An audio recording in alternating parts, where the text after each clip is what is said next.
Renungan Pagi, Agama yang Bersinar oleh Ellen G. White, 23 Juni 2023. Mari kita berdoa.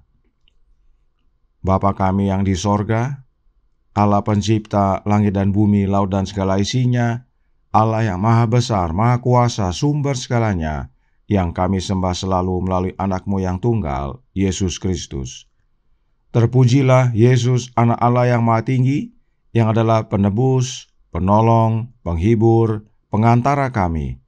Pada pagi hari ini kami bersyukur boleh bangun dan berbakti, dan sebagaimana membaca dan mendengarkan nasihat firman-Mu, kiranya ini menjadi pembaharuan bagi masing-masing kami, khususnya yang sudah berkeluarga, bahwa pernikahan itu adalah permulaan dari cinta. Beserta kami sepanjang perbaktian ini, kehendak-Mu yang jadi. Ampun kami akan dosa dan salah, karena kami berdoa hanya dalam nama anak Allah yang tunggal, Yesus Kristus, yang adalah Tuhan dan Juru Selamat kami. Amin. Renungan hari ini akan dibacakan oleh Saudara Hendra Tangka. Kepada Saudara Hendra, kami persilahkan. Selamat pagi. Bacaan renungan pagi kita pada pagi ini, 23 Juni 2023, berjudul Pernikahan Hanya Awal Dari Kasih. Ayat inti kita pada pagi ini terdapat di dalam Amsal 5 ayat 18. Diberkatilah kiranya sendangmu, bersukacitalah dengan istri masa mudamu. Biarlah suami membantu istrinya dengan simpati dan kasih sayang yang tak putus-putusnya.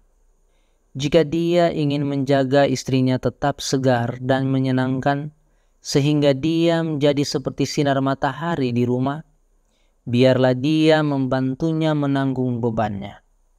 Kebaikan dan kesopanannya yang penuh kasih akan menjadi dorongan yang berharga baginya, dan kebahagiaan yang dia berikan akan membawa sukacita dan kedamaian ke dalam hatinya sendiri.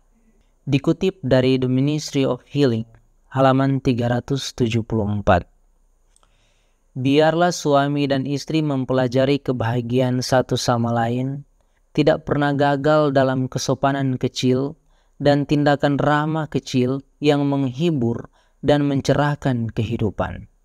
Dikutip dari The Ministry of Healing, halaman 393. Meskipun kesulitan, kebingungan, dan keputusasaan mungkin muncul, baik suami maupun istri tidak boleh berpikir bahwa persatuan mereka adalah suatu kesalahan atau kekecewaan. Bertekad untuk menjadi semua yang mungkin untuk satu sama lain. Lanjutkan perhatian yang mula-mula. Dalam segala hal saling menyemangati dalam berjuang dalam pertempuran hidup.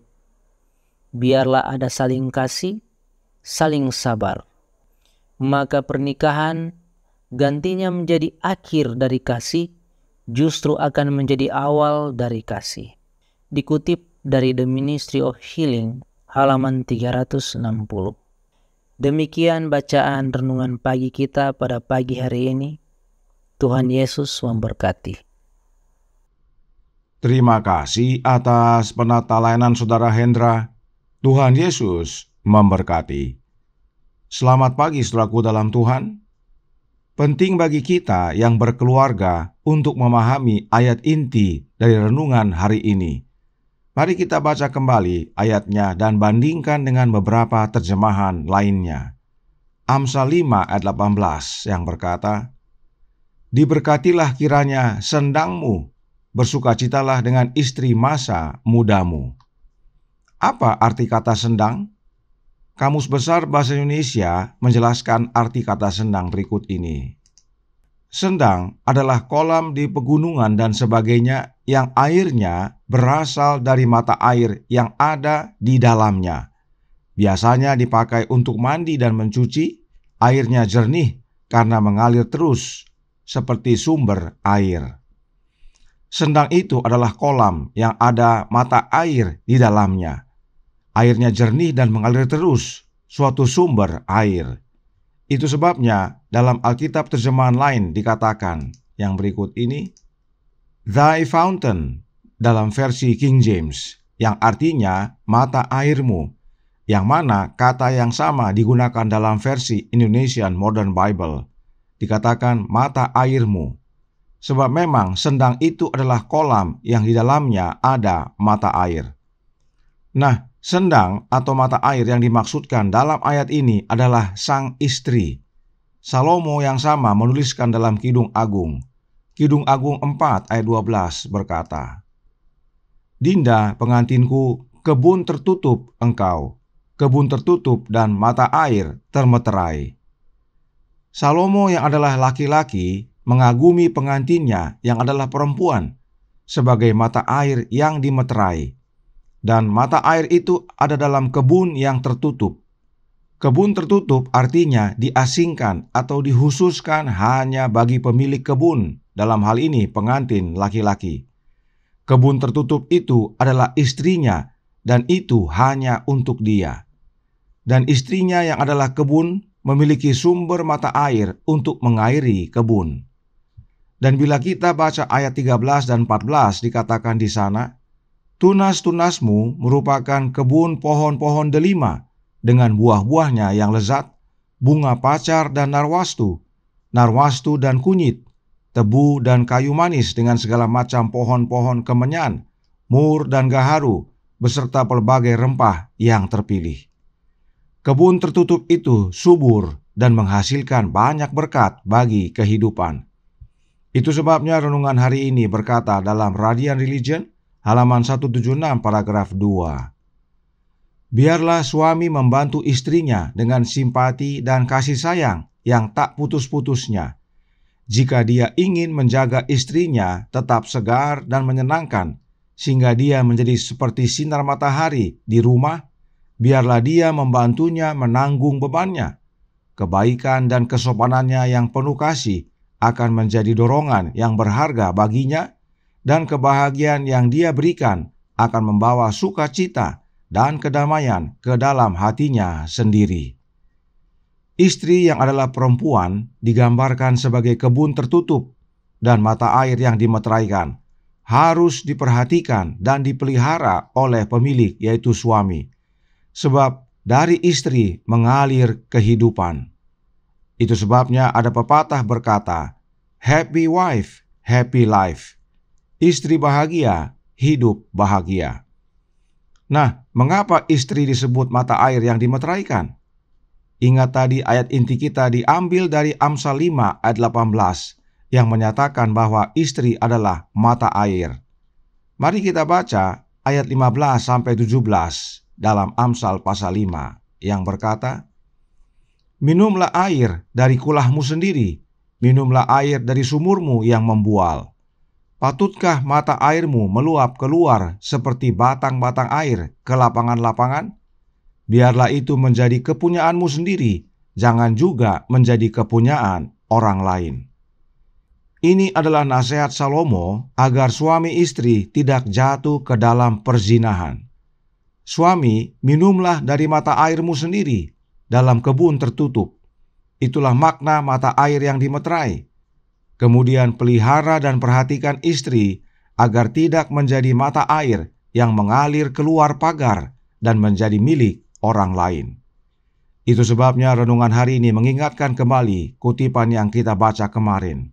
Radiant Religion halaman 176 paragraf 4 berkata, Maka pernikahan gantinya menjadi akhir dari kasih, justru akan menjadi awal dari kasih. Renungan kemarin menggunakan kata cinta dan renungan hari ini menggunakan kata kasih. Keduanya serupa. Intinya saudaraku dalam Tuhan, pernikahan itu bukan akhir dari cinta. Sebab bila suami yaitu pemilik kebun berzina, kemudian istri yaitu yang adalah mata air berzina juga, maka dengan sendirinya menyatakan bahwa pernikahan itu akhir dari cinta mereka. Oh, tapi janganlah itu terjadi. Biarlah laki-laki dan perempuan dipersatukan menjadi suami istri, menjadi suatu awal daripada cinta kasih mereka. Itu sebabnya mata air itu dimeteraikan. Nah, dalam Alkitab, meterai itu adalah dengan Roh Kudus. Paulus berkata dalam Efesus 1 ayat 13 berbunyi, "Di dalam Dia kamu juga, karena kamu telah mendengar firman kebenaran, yaitu Injil keselamatanmu, di dalam Dia kamu juga ketika kamu percaya dimeteraikan dengan Roh Kudus yang dijanjikannya itu." Siapakah Dia yang dinyatakan dalam ayat ini? Dia yang dimaksudkan Paulus adalah Yesus Kristus. Jadi, di dalam Yesus, bagi kita yang percaya, dimeteraikan dengan Roh Kudus yang Yesus janjikan, yaitu Roh-Nya Yesus itu sendiri. Sebab ingat, oleh kehadiran Roh Yesus dalam hati, dari hati kita mengalir air hidup. Kita yang adalah jemaat Kristus adalah kebun tertutup dan mata air yang dimeteraikan. Persatuan kita dengan Kristus yang adalah suami jemaat adalah permulaan cinta dan bukan akhir. Itu sebabnya Alkitab berkata dalam Markus 10 ayat 9 berbunyi, "Karena itu, apa yang telah dipersatukan Allah tidak boleh diceraikan manusia." Sebab hubungan suami istri sudah dimeteraikan oleh Roh Allah yang dikaruniakan melalui anaknya. Itulah berkat bagi mata air rumah tangga kita. Karenanya bersukacitalah dengan pasangan kita masing-masing. Meski ada kesulitan, meski ada kekecewaan dalam hidup rumah tangga, janganlah suami atau istri menyimpan rasa bersalah atau kecewa atas pernikahan mereka, tetapi bertekad untuk saling mengasihi dalam Yesus, sebab Dialah mata air hidup yang sejati, yang mengalir dalam hati kita oleh kehadiran Roh-Nya. Tuhan memberkati, saya bawa dalam nama Yesus. Amin. Mari kita berdoa. Bapa kami yang di sorga, Allah pencipta langit dan bumi, laut dan segala isinya, Allah yang maha besar, maha kuasa, sumber segalanya, yang kami sembah selalu melalui anak-Mu yang tunggal, Yesus Kristus. Terima kasih atas nasihat indah pada pagi hari ini bagi suami istri, bagi yang sudah berkeluarga, bahwa pernikahan itu adalah permulaan cinta dan bukan akhir cinta. Karenanya dinasihatkan kepada kami semua, khususnya kaum suami, untuk diberkatilah kiranya sendangmu, yaitu mata airmu. Bersukacitalah dengan istrimu, yaitu yang adalah mata air dalam kehidupan kita. Dan dengan memelihara mata air kehidupan dalam kebun, yaitu istri kita, maka mengalir kehidupan yang membawa kebahagiaan dalam rumah tangga kita. Itu sebabnya hendaklah suami memperhatikan dan memelihara istrinya. Oleh sebab itu ya Bapa, meteraikan kehidupan rumah tangga kami dengan Roh-Mu. Karuniakan Roh anak-Mu dalam hati kami, sebab hanya oleh kehadiran Roh Kristus dalam hidup ini, maka mata air yang sejati mengalir dari kehidupan kami. Suami istri boleh saling mengasihi dalam kasih Yesus dan menjadi sukacita serta kesaksian bukan hanya bagi anak-anak tetapi juga sesama ataupun yang ada di sekitar kami. Dan pada akhirnya keluarga kami pada saat Yesus datang kedua kali boleh diselamatkan. Beserta kami sepanjang hari ini kehendak-Mu yang jadi, ampun kami akan dosa dan salah, karena kami berdoa hanya dalam nama anak Allah yang tunggal, Yesus Kristus, yang adalah Tuhan dan Juru Selamat kami. Amin.